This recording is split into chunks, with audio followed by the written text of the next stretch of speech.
ونؤمن به ونتوكل عليه ونعوذ بالله من شرور أنفسنا ومن سيئات أعمالنا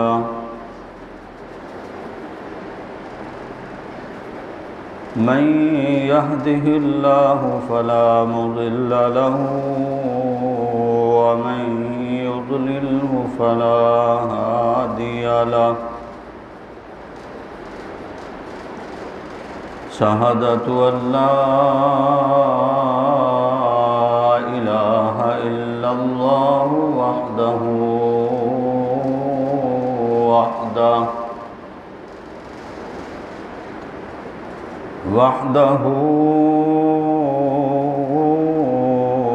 لا شريك له وأشهد أن محمدًا عبده ورسوله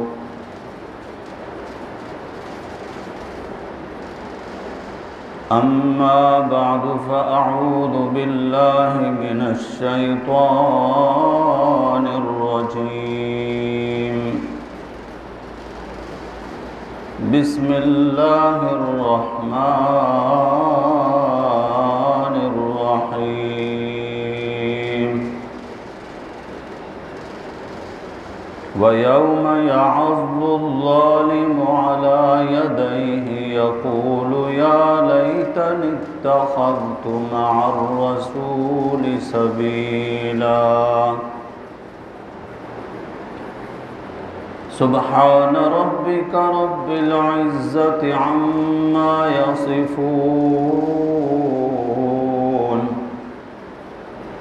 وسلام على المرسلين والحمد لله رب العالمين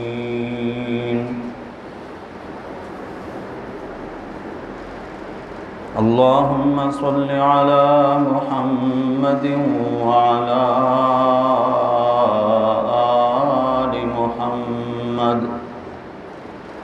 كما صليت على إبراهيم وعلى آل إبراهيم إنك حميد مجيد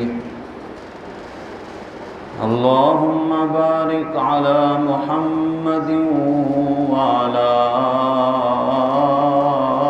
آل محمد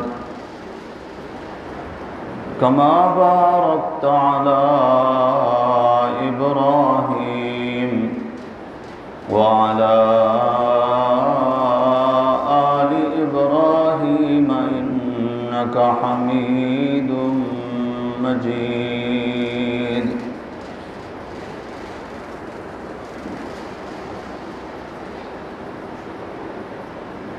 ہر چھوٹے بڑے انسان کی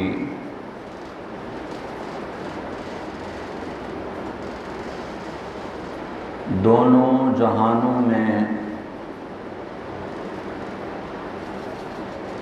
رہنمائی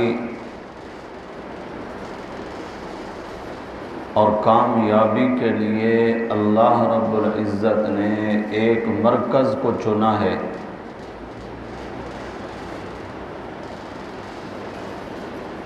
وہ کتب اور مرکز ہے وجود محمد رسول اللہ صلی اللہ علیہ وسلم۔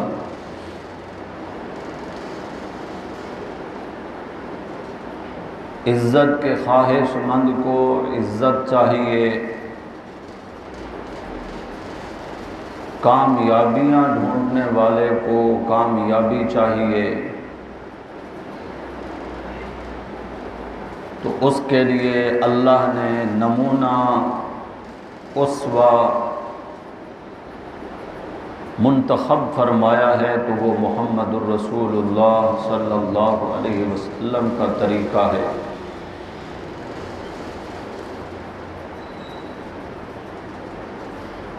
جب تک دنیا کا ہر فرد نبی کے طریقے کے پیچھے نہیں چلے گا تب تک کامیاب نہیں ہو سکتا۔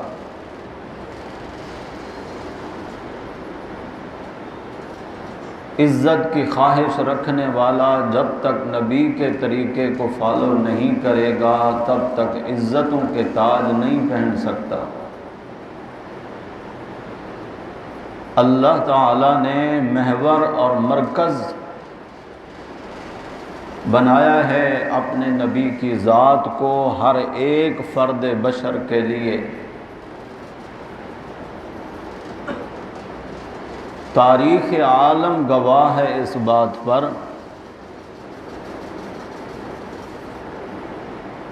کہ جب کبھی بھی دنیا میں کوئی قوم تباہ و برباد ہوئی ہے، کسی قوم پر اللہ کا عذاب آیا ہے، تو وجہ اس کی یہی بنی ہے کہ اس قوم نے اپنے نبی کے طریقے کو چھوڑ دیا،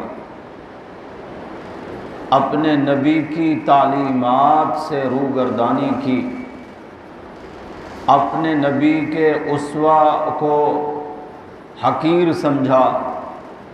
نتیجتاً اللہ رب العزت نے اس قوم کو صفحہ ہستی سے مٹا دیا۔ ذرہ ذرہ کائنات کا اس بات پر گواہ ہے کہ کامیابی، سرفرازی، رہنمائی اگر مل سکتی ہے تو وہ نبی کے طریقے سے مل سکتی ہے، اس کے علاوہ اور کوئی طریقہ کامیابی والا نہیں ہے۔ حتیٰ کہ قیامت کے دن عذاب کی شدت بھگتنے والا مجرم اپنی زبان سے خود اقرار کرے گا اور گواہی دے گا، اور اس گواہی کو اللہ نے قرآن میں بیان فرمایا ہے کہ وہ ظالم جس نے اپنے نبی کے طریقے کو چھوڑا، نبی والا راستہ اپنانے کو برا سمجھا، ہر ایک طریقے کو، راستے کو فالو کرتا رہا، نبی والا راستہ نہیں اپنایا، وہ ظالم اللہ رب العزت فرماتے ہیں یوم یعض الظالم علی یدیہ، قیامت کے دن اپنے ہاتھوں کو اپنے دانتوں سے کاٹنا شروع کرے گا۔ دانتوں سے اپنے ہاتھوں کو کاٹے گا، چیخے گا، روئے گا، خون میں لت پت نظر آئے گا۔ سزا بھی اللہ نے اس کے لیے ایسی عجیب رکھی ہے، ورنہ اگر اللہ تعالیٰ فرشتوں کو حکم دیتے کہ 10-20 اپنے ہاتھوں میں کوڑے لے کر اس کی مار لگاؤ تو یوں بھی ہو سکتا تھا، لیکن نہیں، جس نے دنیا میں نبی والا طریقہ چھوڑ دیا تھا، گویا کہ بربادی والا راستہ خود ہی اختیار کیا تھا، آخرت میں یوم یعض الظالم علی یدیہ، اللہ فرماتے ہیں اپنے ہاتھوں کو خود کاٹے گا، خون خون ہوگا، اور کہے گا کیا؟ کہے گا یا لیتنی اتخذت مع الرسول سبیلا، اے کاش میں نے رسول والا راستہ اختیار کیا ہوتا۔ یہ تو آج آ کر مجھے پتہ چلا ہے کہ ہر کامیابی نبی کے طریقے کے ساتھ جڑی ہوئی تھی، ہر سرفرازی نبی کے طریقے کے ساتھ جڑی ہوئی تھی، ہر رہنمائی نبی کے طریقے کے ساتھ جڑی ہوئی تھی، ہر عزت کا سرا میرے نبی کے طریقے کے ساتھ ملتا تھا۔ میں تو اس کو معمولی سمجھتا رہا دنیا میں، اللہ فرماتے ہیں یوم یعض الظالم علی یدیہ، اپنے ہاتھوں کو اپنے ہی دانتوں سے کاٹ کاٹ کر زخمی کر کے خون و خون ہو کر اقرار کرے گا یا لیتنی، اے کاش، اے افسوس، اتخذت مع الرسول سبیلا، کاش میں نے رسول والا راستہ اختیار کیا ہوتا۔ یا ویلتا لیتنی، پھر کہے گا اے کاش، ہائے افسوس، میں نے فلاں فلاں کا راستہ اختیار کیا، لم اتخذ فلانا خلیلا، میں ہر فلاں فلاں کو چھوڑ دیتا، اپنی برادری کی رسومات کو پاؤں کی ٹھوکر سے اڑا دیتا، اپنے خاندان کے رسم و رواج کی پرواہ نہ کرتا، اپنے معاشرے کے فرسودہ جو نظام ہے اس کو ٹھکرا دیتا۔ یا ویلتا لیتنی لم اتخذ فلانا خلیلا، اے کاش میں نے ہر ایک کی دوسری کو ٹھکرایا ہوتا، نبی والے راستے کو نہ چھوڑا ہوتا۔ لقد اضلنی عن الذکر بعد اذ جاءنی، میں قرآن کو چھوڑ بیٹھا تھا، قرآن سے غافل ہو گیا تھا، اور وجہ اس کی یہ ہے کہ یہ سارا قرآن جو کہ ذکر ہے، انا نحن نزلنا الذکر، اللہ کہتے ہیں ہم نے اس ذکر کو نازل کیا ہے، وَإِنَّا لَهُ لَحَافِظُونَ، ہم ہی اس ذکر کی حفاظت کرنے والے ہیں۔ ظالم جہنمی دنیا میں نبی کے راستے کو چھوڑنے والا قیامت کے دن کہے گا لقد اضلنی عن الذکر، میں اس راستے کو، اس ذکر کو چھوڑ بیٹھا تھا جس کے ہر لفظ سے رہنمائی ملتی تھی مجھے کہ میں نبی کو فالو کروں، نبی کے پیچھے چلوں، میں نے قرآن کو چھوڑ دیا تھا۔ اس نصیحت بھری کتاب جس کے بارے میں ام المؤمنین سیدہ عائشہ رضی اللہ تعالی عنہا فرماتی ہیں کہ اگر تو نے نبی کو دیکھا نہیں ہے اور چاہتا ہے کہ میں کھلی آنکھوں اپنے نبی کو دیکھ لوں تو سن، قرآن اول سے لے کر آخر تک پڑھ لے، ایسا تصور کر کے میں نے نبی کو دیکھ لیا، کیونکہ قرآن علم کا نام ہے، محمد الرسول اللہ صلی اللہ علیہ وسلم عمل کا نام ہے۔ قرآن کا دوسرا نام اگر کہہ دیا جائے کہ میرے نبی کی ذات ہے تو بھی درست ہے، اور نبی کا دوسرا نام اگر قرآن کو کہہ دیا جائے تب بھی درست ہے۔ قرآن علم ہے، نبی عمل ہے، قرآن نے جو کہا ہے نبی نے کر کے دکھایا ہے، یہی ہے۔ حضرت عائشہ رضی اللہ تعالیٰ عنہ فرماتی ہیں سارا قرآن میرے نبی کا خلق تو ہے، ہر عادت، ہر طریقہ، ہر اسوہ، ہر اچھا اخلاق تجھے قرآن میں ملے گا، اور قرآن کو اپنی ذات پر نافذ کیا ہے نبی اکرم صلی اللہ علیہ وسلم نے۔ تو میں عرض یہ کر رہا تھا کہ ہر انسان کی دونوں جہانوں کی کامیابی نبی والے طریقے اور راستے کے ساتھ جڑی ہے، کیونکہ اللہ نے کامیابی کا ایک مرکز صرف محمد الرسول اللہ صلی اللہ علیہ وسلم کی ذات کو چنا۔ وجہ اس کی کیا ہے؟ صرف محمد الرسول اللہ صلی اللہ علیہ وسلم کی ذات کو کیوں چنا گیا؟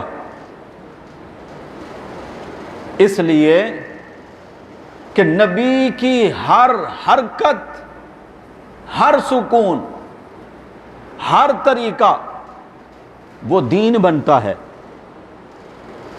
باقی دنیا میں کوئی بھی انسان ایسا نہیں کہ اس کا ایجاد کردہ کوئی طریقہ دین بنے، یا اس کی کوئی حرکت دین بنے یا اس کا کوئی عمل دین بنے یا اس کا کوئی قول دین بنے، یہ صرف میرے نبی کی ذات ہے کہ ان کا ہر عمل، ہر قول، ہر بات، ہر فرمان وہ کیا بنتا ہے؟ میں ابھی دلائل کے ذریعے آپ کے سامنے بات کو کھولوں گا، آپ تائید کریں گے کہ نبی کا تو ہر عمل دین ہی دین ہے۔ نبی اگر مسکرا کر کسی سے بات کرے تو وہ بھی دین بنے گا، کسی سے غصے میں آ کر بات کرے تب بھی دین بنے گا، نبی سو جائے نبی کا سونا بھی دین بنے گا، نبی بھول جائے نبی کا بھولنا بھی دین بنے گا، نبی کا ہر فعل، قول، عمل وہ کیا بنے گا؟ دین بنے گا۔ اس لیے اللہ نے مرکز اور محور، طریقہ اور اسوہ جس میں کامیابی رکھی ہے وہ نبی کی ذات والا طریقہ ہے۔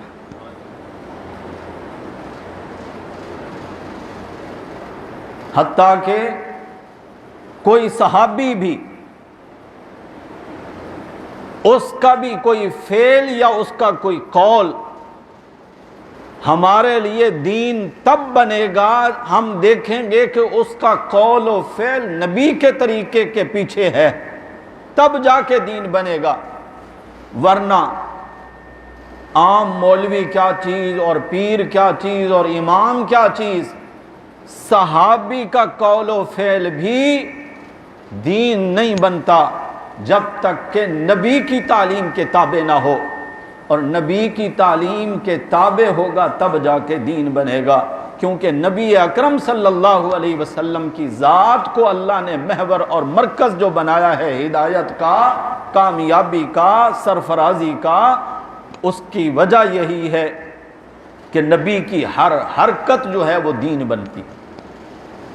مسجد نبوی شریف ہے، تہجد کا وقت ہے، ایک کونے میں حضرت ابوبکر صدیق نماز پڑھ رہے ہیں، دوسرے کونے میں حضرت عمر نماز پڑھ رہے ہیں، تہجد کی نماز ہے۔ حضرت ابوبکر ایسے کھڑے ہیں نماز میں جیسے بندہ خاموش کھڑا ہوتا ہے، یعنی دل میں پڑھ رہے ہیں، اور حضرت عمر ایسے طریقے سے پڑھ رہے ہیں جس طرح کوئی جماعت کرا کے پڑھ رہا ہوتا ہے۔ نماز سے فارغ ہوئے تو حضرت ابوبکر نے فرمایا، بھائی عمر، یہ جو تو اتنا زور زور سے پڑھ رہا تھا، اس کا مطلب ہے کوئی اور تو پھر نماز نہ پڑھے یہاں پر۔ حضرت عمر رضی اللہ تعالیٰ عنہ نے فرمایا کہ اس کی وجہ ہے، دلیل ہے میرے پاس۔ حضرت ابوبکر فرماتے ہیں میرے پاس بھی دلیل ہے آہستہ پڑھنے کی، میں جو آہستہ پڑھ رہا تھا اس کی بھی کوئی وجہ ہے، کیوں آہستہ پڑھ رہے تھے؟ فرمایا میں اس لیے آہستہ پڑھ رہا تھا کہ کہیں شیطان یہ وسوسہ نہ ڈال دے، ریاکاری نہ آ جائے، نمود و نمائش نہ آ جائے، کہ سننے والا کہے کہ یار یہ ساری رات کھڑے ہو کر قرآن پڑھتا رہا، چاہتا یہ ہوں کہ میری عبادت مخفی رہے، چھپی ہوئی ہو، کسی کو پتہ نہ چلے۔ اور سب سے بڑا دشمن جو ہوا انسان کا نفس، وہ میرا نفس اگر میرے دل میں یہ بات ڈال دے کہ تو کمال کا انسان ہے، کوئی بھی اگر سنے گا دیکھے گا تو کہے گا بڑا اچھا کام کر رہا ہے، نیند، آرام، سکون چھوڑ کر اللہ کے حضور کھڑے ہو کر عبادت کر رہا ہے، اس وجہ سے میں آہستہ پڑھتا ہوں تاکہ ریاکاری نہ ہو۔ دلیل تو بہت اچھی ہے، سمجھ میں آنے والی ہے۔ حضرت ابوبکر پوچھتے ہیں عمر تم زور سے کیوں پڑھتے ہو؟ فرمایا میں تو زور سے پڑھتا ہی اس لیے ہوں تاکہ وہ وسوسہ ڈالنے والا شیطان قریب ہی نہ آئے، کہ اللہ کے نبی صلی اللہ علیہ وسلم نے فرمایا مؤذن جب اذان دیتا ہے جہاں تک اس کی آواز جاتی ہے شیطان بھاگ جاتا ہے،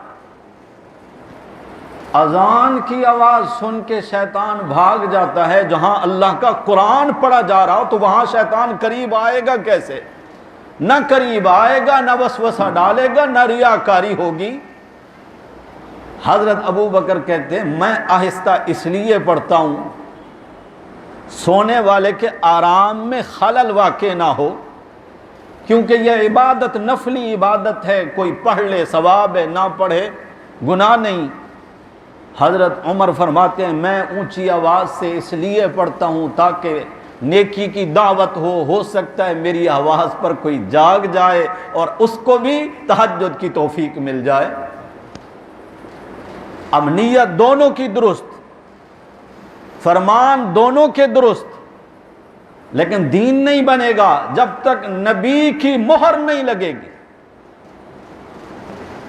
حضرت ابو بکر فرماتے ہیں بھائی عمر، بات نہ میری صحیح ہو سکتی ہے نہ آپ کی صحیح ہو سکتی ہے، اختلاف میرا اور آپ کا ہے، اس اختلاف کو ختم کریں گے تو سر کے سائیں جو زندہ موجود بیٹھے ہیں کیوں نہ جا کر اللہ کے نبی صلی اللہ علیہ وسلم کی ذات سے پوچھ لیا جائے ہم دونوں میں سے کون صحیح اور کون غلط۔ جا کر قصہ عرض کیا یا رسول اللہ بات یوں ہے۔ آپ صلی اللہ علیہ وسلم نے پوچھا ابو بکر آہستہ کیوں پڑھتے ہو؟ انہوں نے وجہ بتائی۔ عمر تم زور سے کیوں پڑھتے ہو؟ انہوں نے وجہ بتائی۔ اللہ کے نبی صلی اللہ علیہ وسلم نے فرمایا ابو بکر تو تھوڑا سا اونچا پڑھا کر کے اپنے کانوں تک تو آواز آئے، عمر تو آہستہ پڑھا کر، اگرچہ نیتیں دونوں کی درست ہیں، اگر تمہیں ہی فالو کرنا ہوتا تو پھر میری کیا ضرورت تھی؟ میں جو مرکز اور محور بن کر آیا ہوں اللہ کی طرف سے ہدایت کا، تو میری طرف سے ہدایت یہی ہے کہ تو نے ذرا آہستہ پڑھنا ہے، تو نے ذرا زور سے پڑھنا۔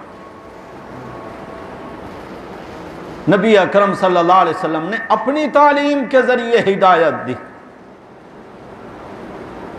دنیا کا ہر شخص چاہتا ہے کہ کامیاب ہوں میں، ہر مسلمان کی آرزو ہے قیامت میں اللہ کے حضور میری عزت ہو، تو اللہ نے تابع کیا ہے کہ تمہیں چاہیے کہ میرے نبی کے طریقے کے ساتھ اپنے آپ کو جوڑ لو، میرے نبی کے پیچھے پیچھے چلو، میرے نبی کی اتباع کرو، تب جا کے کامیابی سرفرازی ملے گی، ورنہ قیامت کے دن اس ظالم جیسا انجام ہوگا جو اپنے ہی ہاتھوں کو کاٹ کاٹ کر کہے گا یا لیتنی اتخذت مع الرسول سبیلا، اے کاش میں نے رسول والا راستہ اختیار کیا ہوتا۔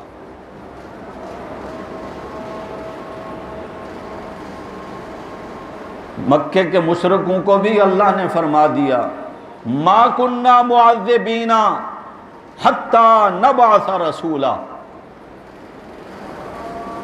ہم کسی قوم کو برباد اس وقت تک نہیں کرتے جب تک وہاں رسول نہ بھیجیں۔ پہلے رسول پہلے آئے گا، اپنی تعلیمات ان کے سامنے کھول کے رکھے گا، ماننے والے کامیاب ہوں گے، نبی کے قول و فعل اور طریقے کو حقیر سمجھنے والے تباہ و برباد ہوں گے۔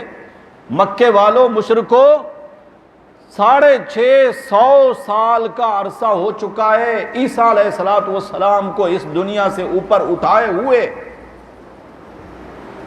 تم نے ہر طرح سے میری توہین کی ہے، ہر چوک اور چوراہے پر ایک بت نصب کیا ہے، ہر گھر میں تم لوگوں نے اپنے معبود بنائے ہیں میرے خلاف، حتیٰ کہ میرے گھر بیت اللہ کے اندر بھی تم نے 360 معبود بنا کر رکھے، سجدہ میرا حق تھا، تم نے نیاز جبین ان بتوں کے سامنے جھکائی ہے، منتیں مرادیں مجھ سے مانگنی تھیں، غیر اللہ سے امیدیں لگائے رکھی تم نے، میں سہتا رہا، برداشت کرتا رہا۔ اب آگے میرے محمد الرسول اللہ صلی اللہ علیہ وسلم، چونکہ میرے نبی کا وجود مسعود ابھی تک آیا نہیں تھا، تم میرے عذاب سے بچے رہے، میں اپنی توہین، اپنی گستاخی میرے خلاف جو کچھ تم کرتے رہے میں برداشت کرتا رہا، مگر میں اپنے نبی کی توہین اور گستاخی کو برداشت نہیں کروں گا۔ بچنا چاہتے ہو، کامیاب ہونا چاہتے ہو، میری رضا حاصل کرنا چاہتے ہو اور خوشنودی کے طالب ہو، تو پھر میرے نبی کے پیچھے چل پڑو۔ میرے نبی کا طریقہ چھوڑ دو گے تو پھر تمہیں زندہ رہنے کا کوئی حق نہیں ہوگا، پھر میرے عذاب کو آنے سے کوئی نہیں روک سکتا۔ اللہ نے محور اور مرکز نبی کی ذات کو بنایا۔ میں نے جس طرح عرض کیا کہ نبی کا ہر قول و فعل اور عمل امت کے لیے دین بنتا ہے۔ اللہ کے نبی صلی اللہ علیہ وسلم نے نماز پڑھائی، 4 رکعت والی نماز تھی، 2 رکعت پر التحیات کو لمبا کیا اور دونوں طرف سلام پھیر دیا۔ سارے صحابہ خاموش ہیں۔ دیہات سے آیا ہوا ایک، جس کو جٹ اور ذمہ دار کہتے ہو، میرے نبی کا کلمہ پڑھا ہوا صحابی کھڑے ہو گئے، عرض کرتے ہیں اقصرت الصلاۃ ام نسیت یا رسول اللہ، اے اللہ کے رسول نماز کم ہو گئی ہے یا آپ بھول گئے ہیں؟ فرمایا کل ذالک لم یکن، نہ میں بھولا ہوں نہ نماز کم ہوئی ہے۔ وہ صحابی جس کو میرے نبی نے ذوالیدین فرمایا ہے، ذوالیدین کا معنی 2 ہاتھوں والا، 2 ہاتھ تو تقریباً ہر بندے کے ہوتے ہیں، بتایا یہ گیا کہ باقیوں کی نسبت اس کے ہاتھ ذرا لمبے تھے، اس لیے اللہ کے نبی نے اس کو ذوالیدین فرمایا ہے۔ اپنی بات میں ڈٹ گیا، کہتا ہے قصرت الصلاۃ ام نسیت یا رسول اللہ، 2 باتوں میں سے ایک تو ہو گئی کہ یا تو آپ بھول گئے ہیں یا نماز کی کمی کا اللہ کی طرف سے حکم آ گیا ہے۔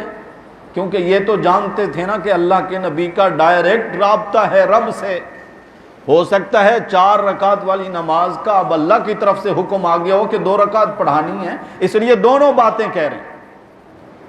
اور دیہاتی لوگ جو ہے وہ بے باک ہوتے ہیں، باقی سارے صحابہ ادب میں احترام میں خاموش ہیں، وہ ایک ہی بات کر رہا ہے اور اللہ کے نبی بھی آگے سے ایک ہی بات فرمائے جا رہے ہیں۔ وہ کہتے ہیں 2 میں سے ایک ہے، اور حضور فرماتے کل ذالک لم یکن، ان دونوں میں سے ایک بھی نہیں، نہ میں بھولا ہوں نہ نماز کم ہوئی۔ وہ کہتے ہیں نہیں جی، ان دونوں میں سے ایک بات تو ضرور ہے۔ جب وہ اپنی بات میں ڈٹا رہا تو آپ صلی اللہ علیہ وسلم نے دیکھا کہ میرے وزیر کہاں ہیں، ابو بکر و عمر کہاں ہیں؟ اور ابو بکر و عمر یہ گھٹنوں کے بل یوں کھڑے ہو گئے، سینے پہ ہاتھ مار کے عرض کرتے ہیں جی یا رسول اللہ ہم حاضر ہیں۔ فرمایا اصدق ذوالیدین، یہ لمبے ہاتھوں والا صحیح کہہ رہا ہے؟ کیا واقعی ایسا ہی ہوا ہے کہ نماز میں نے 2 رکعت پہ سلام پھیر دیا ہے؟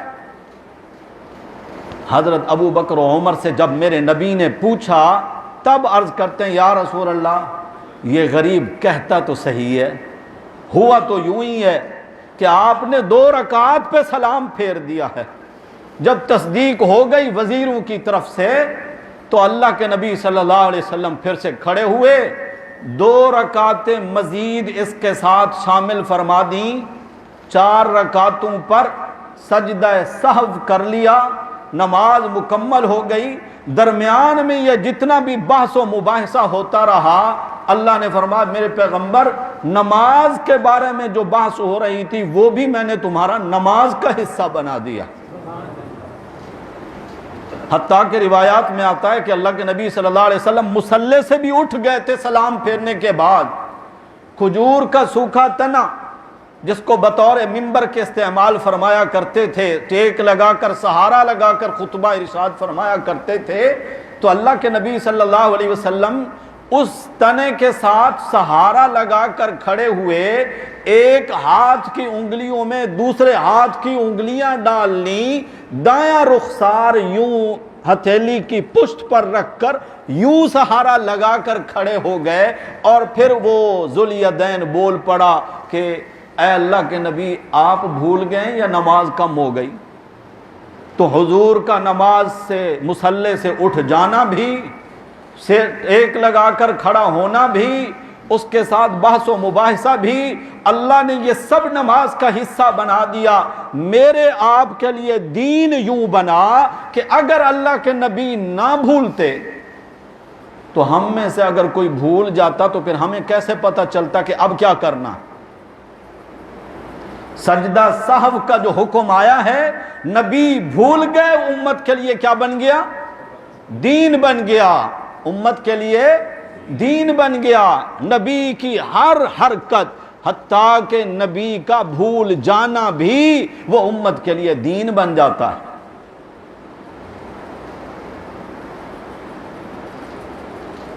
یہ کوئی معمولی بات نہیں ہے کہ دنیا میں ہر رواج کو، ہر رسم کو، ہر طریقے کو فالو کیا جائے، اسی کی تابع داری کی جائے اور اپنے نبی کے طریقے کو چھوڑ دیا جائے۔ اللہ کے ہاں کامیابی کا مدار ہی اسی چیز پر ہے کہ تمہیں اتباع کرنی ہوگی محمد الرسول اللہ صلی اللہ علیہ وسلم کے طریقے کی،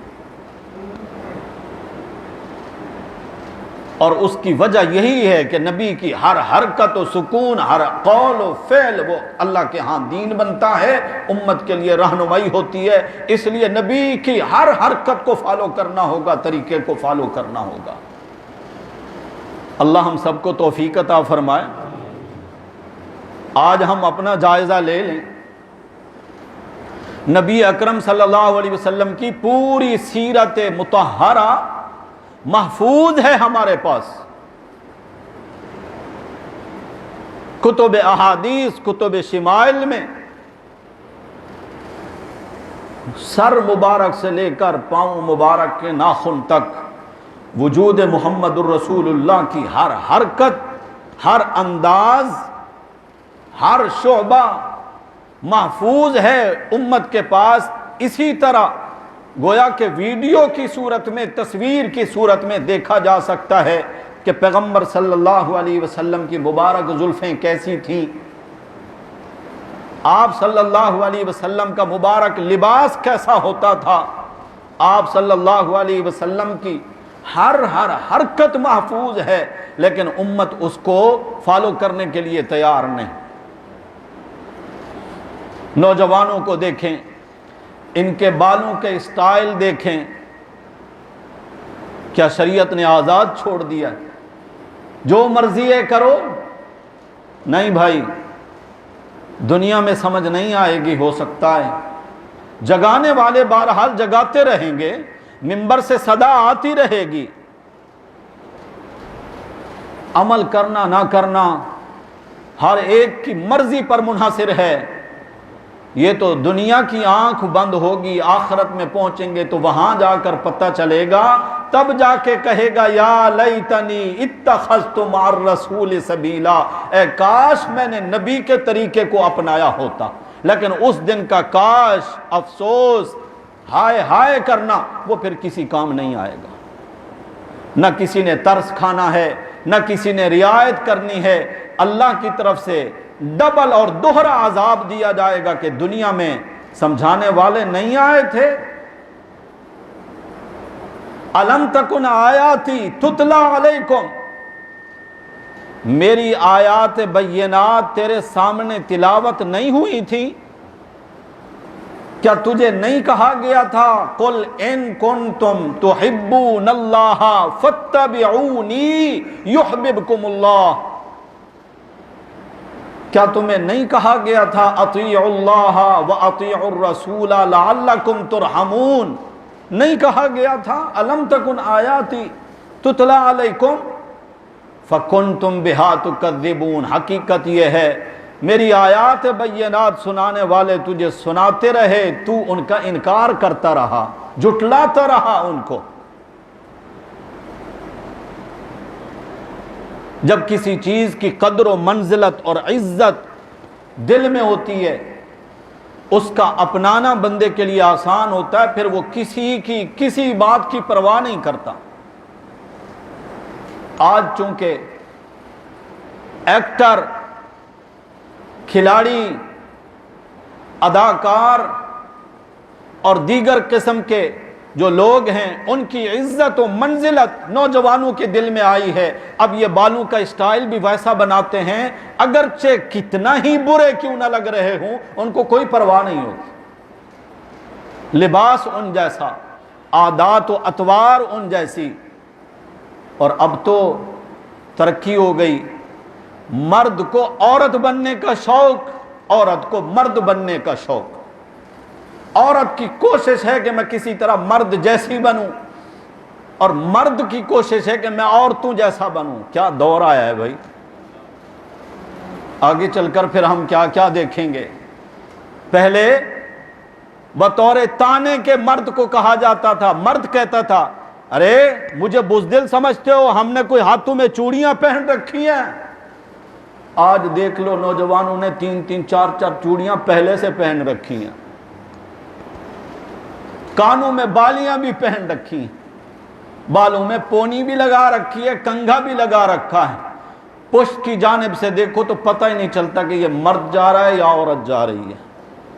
اللہ کے نبی صلی اللہ علیہ وسلم نے فرمایا اللہ لعنت فرماتے ہیں ایسے مرد پر جو عورتوں کی مشابہت اختیار کرے، اور اللہ لعنت فرماتے ہیں اس عورت پر جو مردوں جیسی مشابہت اختیار کرے۔ یہ جتنی باتیں بیان کر رہا ہوں مشاہدے میں ہیں یا نہیں؟ حکم تھا مرد کو تہبند، شلوار، جو تمہارا لباس ہے وہ ٹخنے سے اوپر ہونا چاہیے۔ اللہ کے نبی صلی اللہ علیہ وسلم بخاری شریف سے لے کر ہر کتاب جو حدیث کی کتاب ہے اس میں میرے نبی کا یہ فرمان موجود ہے کہ ٹخنے سے جتنا بھی لباس کا حصہ نیچے رہے گا وہ سارا حصہ اللہ آگ میں جلائیں گے، جہنم کی آگ ہوگی۔ دنیا کی آگ برداشت نہیں ہوتی، فرمایا جہنم کی آگ میں جلنے والا ادنا قسم کا جس کو عذاب ہوگا نا، معمولی عذاب، کیا ہوگا؟ اس کے پاؤں میں اللہ تسمے والی انگارے کی چپل پہنا دیں گے۔ اس کا اثر کتنا ہوگا اس کے جسم پر؟ فرمایا اس کا دماغ اس طرح کھولے گا جس طرح ہنڈیا چولہے کے اوپر کھول رہی ہوتی ہے۔ اللہ ہم سب کو محفوظ فرمائے، اللہ ہم سب کو محفوظ فرمائے، اپنی رحمت کا مستحق بنائے۔ تو میں عرض یہ کر رہا تھا کہ اللہ کے نبی فرما رہے ہیں لباس ٹخنے سے جتنا نیچے ہوگا یہ سارا حصہ اللہ جہنم کی آگ میں جلائیں گے۔ حکم تو تھا نا مرد کے لیے، مردوں کی شلوار اور پینٹ وہ زمین پہ گھسیٹتی ہوئی نظر آتی ہے، عورتوں نے اپنی شلواریں آدھی پنڈلی تک کر دی ہیں، جبکہ عورت کے لیے حکم تھا کہ تو نے اپنے سارے جسم کو چھپا کے رکھنا ہے، کیونکہ عورت کو کیا کہتے ہو؟ مستورات۔ مستور کیا ہے؟ چھپی ہوئی چیز۔ مستور کسے کہتے ہیں؟ ارے عورت تو تھی ہی چھپی ہوئی چیز، اس نے اپنے آپ کو اتنا اوپن اور نمایاں کر لیا ہے محض دین کا مذاق اڑانے کی وجہ سے، اور نبی کی تعلیم کی اہمیت کو کم کرنے کے لیے نعوذ باللہ نبی کی تعلیم اور سنت کو حقارت کی نظر سے دیکھتے ہوئے جب امت یہ افعال اپنائے گی تو پھر اللہ کے عذاب کو آنے سے کوئی نہیں روک سکتا۔ اللہ نے عزت اور سرفرازی نبی کے طریقے اور تعلیم میں رکھی ہے۔ وجہ اس کی یہ ہے کہ نبی کا ہر قول و فعل اور عمل کیا بنتا ہے؟ دین بنتا ہے. نبی سو جائے نا، سو جائے، وہ بھی امت کے لیے دین بنتا. نبی کا بھول جانا دین بنا. سنایا آپ نے، غزوے سے واپس آ رہے ہیں، جنگ سے تھکے ہوئے ہیں سارے، ایک جگہ لک و دک صحرا ہے، کھلی جگہ ہے، پڑاؤ ڈالا کہ رات یہاں گزاریں گے، باقی سفر صبح کریں گے. فکر تھی کہ ہم چونکہ سارے تھکے ہوئے ہیں، فجر کی نماز کا کیا ہوگا، جگائے گا کون؟ صحابہ سے حضور نے فرمایا فجر کی نماز کی ذمہ داری کون لیتا ہے، کون جگائے گا نماز کے لیے؟ سارے خاموش ہیں. خادم خاص، مؤذن رسول حضرت بلال نے سینے پہ ہاتھ مارا، یا رسول اللہ میں غلام حاضر ہوں، آپ سارے سو جائیں، میں انشاءاللہ فجر کی نماز کے لیے سب کو جگاؤں گا. سارے بے فکر ہو گئے، پھیل گئے سارے ادھر ادھر، جہاں جس کو جگہ ملی سو گئے. حضرت بلال اونٹ کے پالان کے ساتھ ٹیک لگا کے مشرق کی طرف یوں رخ کر کے بیٹھے ہیں کہ بس بیٹھے بیٹھے رات گزارنی ہے، سب کی نماز کی ذمہ داری جو اب میرے سر پہ آئی ہے. انشاءاللہ زندگی باقی تو اگلے جمعہ اس کو بیان کریں گے. اللہ ہم سب کو نبی کے طریقے کی اتباع کرنے کی توفیق نصیب فرمائے. دونوں جہانوں کی کامیابی، میری آپ سب کی عزت اسی میں ہے کہ ہم اللہ کے نبی کے ہر سنت، فعل اور طریقے کو آنکھیں بند کر کے اس کے پیچھے چلیں. ذہن مانے نہ مانے، عقل تسلیم کرے نہ کرے، کامیابی اسی میں ہے. اللہ نے اسی کو بیان فرمایا ہے. کامیابی کا مرکز اور محور اپنے نبی کی ذات کو بنایا ہے. اللہ اس بات کا ہم سب کو صحیح ادراک نصیب فرمائے اور عمل کی توفیق عطا فرمائے. آخر دعوانا الحمدللہ رب العالمین.